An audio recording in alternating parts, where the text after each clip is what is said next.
Wattala shops දෙකේ නම් සල්ලි ඇවිත් තියෙනවා. මේ රෙන්ට් එකත් හරි. Yeah, check with Kasum. I have sent the details. Hari macam, hari.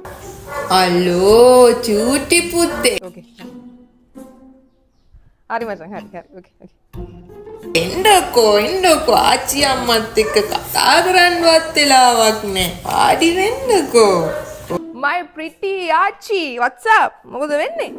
කොහොමද මගේ පුත්තේ? හොඳින් ඉන්නවා ආච්චි, පේනවනේ ඉතින්. කොහොමද ඉතින් ගෑන් ළමයි ටිකේ හොඳින් ඉන්නවද?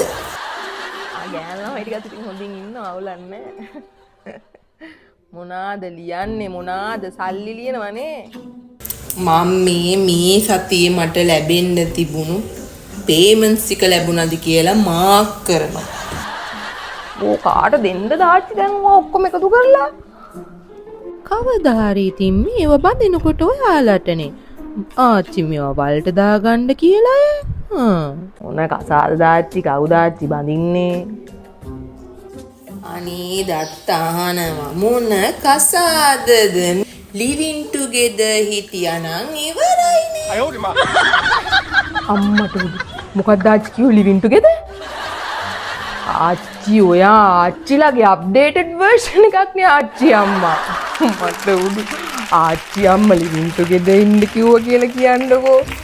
මං කිව්වා කියලා ඒවා. ඌ අම්මට එහෙම ගිහින් කියන්නේ ඔය මං ඔය YouTube එකෙන් දකින්නේ ඔය කියන්නේ.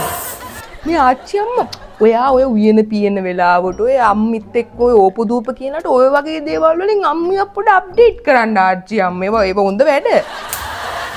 එක්ක බඳිමු ඔය එකතු කරපු ඔක්කොම ටික වියදම් කරලා කසාදයක් කරලා බඳිමු පුතේ. බඳිමු ආච්චි අම්මා එකෙන්ම බඳිමු. ආච්චි කියන විදිහට අවුරුදු 50 වෙනකල් living together ඉන්නවා. අම්මි කියන දේ හැටෙන් පස්සේ කසාද බඳිනවා. එන්න මං ආයෙ කිව්වා කියන්නේ. ඕක දින අම්මිගේ කනේ එහෙම තියන්නේ නැහැ. living together. Oh, naughty.